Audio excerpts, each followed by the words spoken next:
Hello everyone. तो इस video का हमारा टॉपिक है जो स्टूडेंट्स एमबीबीएस एजुकेशन के लिए अब्रॉड यहाँ पे एडमिशन करवाना चाहते हैं या अब्रॉड एजुकेशन के बारे में सोच रहे हैं, तो उन स्टूडेंट्स को ऐसे कौन सी पार्ट्स है या कौन सी ऐसी चीज़ें जिनके ऊपर ज़्यादा उनको फोकस करना है और वो फोकस करके जो भी डिटेल इन्फॉर्मेशन है वो लेके ही आपको अब्रॉड एजुकेशन के लिए ट्राई करना चाहिए। देखा जाए तो एनएमसी का जो न्यू रूल्स एंड रेगुलेशंस है, इसके अकॉर्डिंग आपको ऐसे कौन से पार्ट है जिसके बारे में आपको ठीक तरह से इंफॉर्मेशन लेनी है और किन स्टूडेंट्स को सच में अब्रॉड जाने की ज़रूरत है और कौन से ऐसे स्टूडेंट्स हैं जिन स्टूडेंट्स को अब्रॉड जाने की जगह अदर भी यहाँ पे कुछ ऑप्शंस है, इसके बारे में आपको सोचना पड़ेगा। ये पूरी इन्फॉर्मेशन मैं इस वीडियो में आपको वन बाय वन क्लियर करूँगा। ठीक है, तो वन बाय वन क्लियर करते समय सभी स्टूडेंट्स को मैं एक इन्फॉर्मेशन देना चाहता हूँ। जिन स्टूडेंट्स को अगर सच में इंडिया में उनके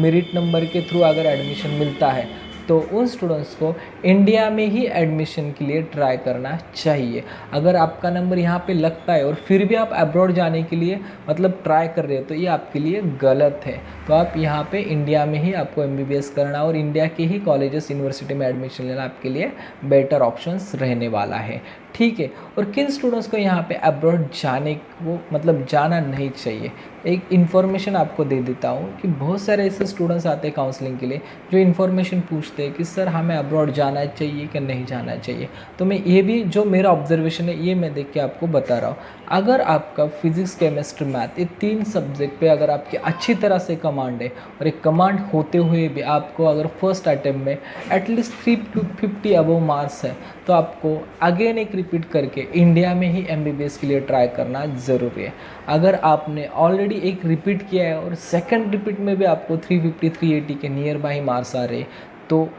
तो आपको अब्रॉड के बारे में सोचना पड़ेगा। और इतने मार्क्स आके भी अगर आपके माइंड में ऐसा है कि नहीं मुझे डॉक्टर ही बनना है, नहीं मुझे एमबीबीएस ही करना है, तो ही आप इस कंडीशन में अब्रॉड जाके एजुकेशन लेना ज़रूरी है। ठीक है, और ये सब करते समय सबसे इम्पोर्टेंट पार्ट है कि आपके पेरेंट का बजट का इन्फॉर्मेशन लेना या बजट की आपको मैनेजमेंट करना बहुत ज़्यादा इम्पोर्टेंट होने वाला है। ठीक है, तो अगर रूल्स एंड रेगुलेशंस के बारे में देखा जाए तो जो भी एनएमसी के जो न्यू रूल्स एंड रेगुलेशन है, यानी कि सबसे इम्पोर्टेंट पॉइंट है कि पॉइंट नंबर 4 जो नोटिस है उनकी, उनमें से पॉइंट नंबर 4 के बारे में अगर देखा जाए तो उन्होंने एनएमसी ने क्लियरली मेंशन किया है आपको अगर बाहर जाके एमबीबीएस करना है तो आपका जिस कॉलेज में एडमिशन है या जिस यूनिवर्सिटी में एडमिशन है वहाँ पे एटलीस्ट आपका एमबीबीएस का कोर्स ड्यूरेशन एटलीस्ट 54 मंथ का तो होना चाहिए। 55 नहीं, 54 मंथ का तो आपका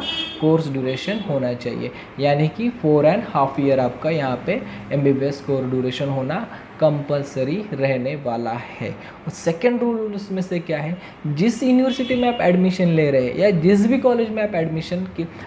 के लिए जा रहे हैं उस कॉलेज में एटलीस्ट आपको जब आपकी डिग्री ख़त्म हो जाएगी तब आपको एटलीस्ट 12 महीने यानी कि 12 मंथ्स का आपको एंट्रेंसशिप यहाँ पे करना कंपलसरी होगा। बहुत सारे स्टूडेंट्स या इसके पहले अगर देखा जाए तो कुछ स्टूडेंट्स कॉलेज अलग रहता है और एंट्रेंसशिप अलग कॉलेज में करते हैं, कुछ स्टूडेंट्स की यूनिवर्सिटी अलग रहती है और अलग यूनिवर्सिटी में जाके यहाँ पे एंट्रेंसशिप करते हैं या बाहर अब्रॉड एजुकेशन लेते हैं और इंडिया में आके एंट्रेंसशिप करते हैं। तो एनएमसी के जो रूल्स रेगुलेशंस हैं उसके अकॉर्डिंग अभी आपको जो भी कॉलेज ज्वाइन कर रहे हैं उसी कॉलेज में आपको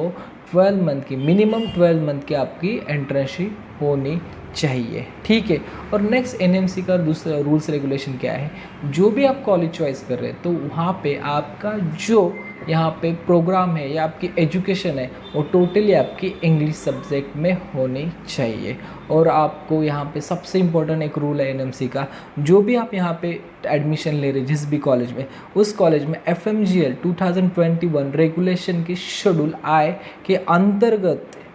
आने वाली अनिवार्य सब्जेक्ट की पढ़ाई होनी चाहिए। फिर से मैं रूल बताता हूँ, FMCGL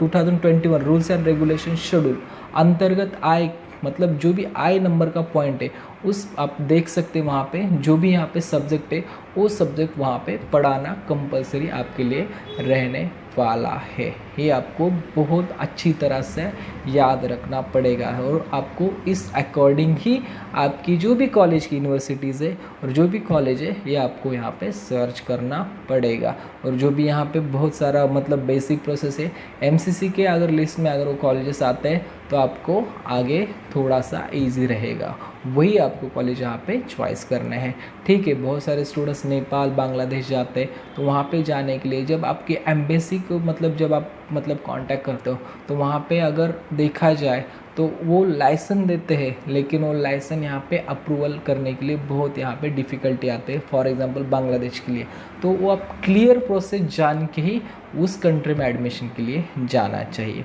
और एडमिशन अगर जब आप ले रहे तो आपको कौन से ऐसे मायनर है कि जो आपको देखना पड़ेगा कि आप एक कंट्री में एडमिशन ले रहे हैं तो कंट्री अगर वो अच्छी तरह से सेफेस्ट कंट्री होनी चाहिए, और जो भी आप एडमिशन ले रहे हो उस कंट्री में तो उस कंट्री के बॉर्डर एरिया में आपको कभी भी एडमिशन नहीं लेना है। जो भी कंट्री कैपिटल है वहाँ पे आपको एडमिशन लिया तो आपके लिए as a long term safest मतलब सेफ्टी साइड के लिए यहाँ पे ज़रूरी रहेगा। ठीक है, इसके अलावा आपको कौन से ऐसे पैरामीटर्स है, आपको अगर एडमिशन ले रहे हो तो उस कॉलेज में कितने इंडियन स्टूडेंट्स हैं ये भी आपको थोड़ा सा इन्फॉर्मेशन होना चाहिए। उस चाहे तो उस इंडियन स्टूडेंट्स अगर आपको मिल जाए तो थोड़ा सा कांटेक्ट करके कॉलेज के बारे में या यूनिवर्सिटी के बारे में थोड़ा सा आपको फीडबैक लेना भी यहाँ पे ज़रूरी होने वाला है। ठीक है, ये सब आपको इन्फॉर्मेशन यहाँ पे कलेक्ट करके वो सब इन्फॉर्मेशन के ऊपर स्टडी करके ही आपको जाना है, क्योंकि जब आप यहाँ पे अब्रॉड के लिए एजुकेशन के लिए जाओगे तब आपका बहुत सारा यहाँ पे पैसा लगने वाला है, उसके अलावा आपका बहुत सारा टाइम ड्यूरेशन जाने वाला है। और ऐसा नहीं होना चाहिए कि ये डिग्री इंडिया में बाद में वैलिड नहीं हो, तो आपको सब एक इन्फॉर्मेशन लेके ही जाना पड़ेगा। और जब आप यहाँ पे जाओगे एजुकेशन लोगे तब सभी स्टूडेंट्स को जो एनएमसी ने न्यू रेगुलेशन लिया है नेक्स्ट एग्ज़ाम का, तो आप सभी स्टूडेंट्स को ये एग्ज़ाम देने के बाद ही इंडिया में आपको डॉक्टरी का सर्टिफिकेट मिलने वाला है। तभी तक आपको इसका सर्टिफिकेट नहीं मिलेगा। आपका वहाँ एजुकेशन हो गया, आपको वहाँ से डिग्री मिली, सब मिला, लेकिन जब तक आप एग्ज़ाम सक्सेसफुली क्वालिफाइड नहीं होते तब तक आपको यहाँ पे कोई भी मतलब इम्पोर्टेंस नहीं होगा। ये आपको याद रखना पड़ेगा। ठीक है, इसके अलावा भी अब्रॉड के लिए आपको कुछ प्रॉब्लम आ रही है या कुछ मतलब दिक्कतें हैं तो कमेंट बॉक्स में पूछ सकते हैं। मैं जितना हो सके उतना आपको यहाँ पे जेन्युइन इन्फॉर्मेशन देने की यहाँ पे कोशिश करूँगा। ठीक है, थैंक यू फॉर वॉचिंग।